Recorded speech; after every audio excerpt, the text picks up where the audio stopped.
ang gawin, hindi naman naabot sa ganun eh.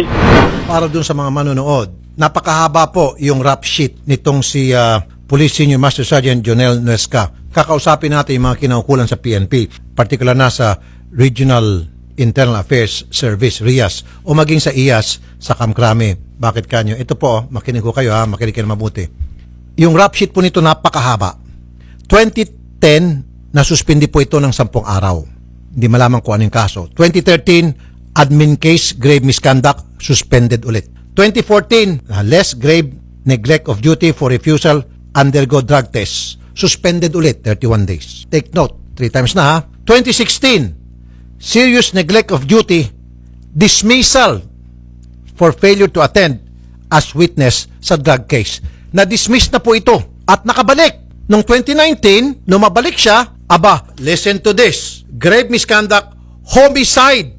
Pumatay po siya ng tao noong May 9, 2019. Again, dismiss na naman. Pangalawang beses na po ito na-dismiss. At nakabalik po ulit. December 29, 2019. Grave misconduct, homicide. So, ibig sabihin, twice na po ito nakapatay ng tao. May 9, 2019, December 29, 2019. Twice na po ito nakapatay ng tao. Talagang sertipikadong murderer po ito. Noong 2019, noong May, dismiss. Na-dismiss ba siya o hindi? I don't know.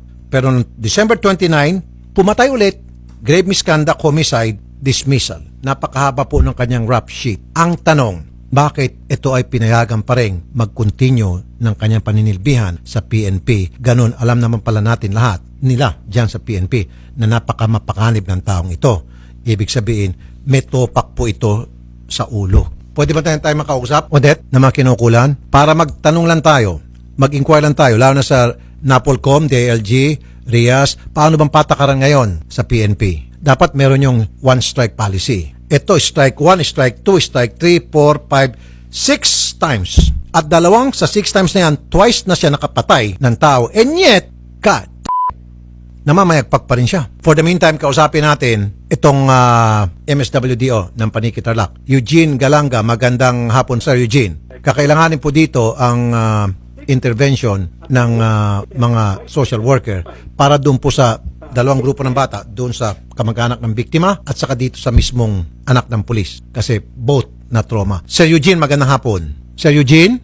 Anyway, kanina pa po namin ginagawa ito ng referral dahil napakasakit po ito doon sa mga pamangkin na nakita po at yung mga anak na nakita po yung kanilang nanay at uncle bulagta. Trauma po ito for the rest of their life. Dadalhin po nila ito. At maging doon po rin sa bata. Yung bata po, yung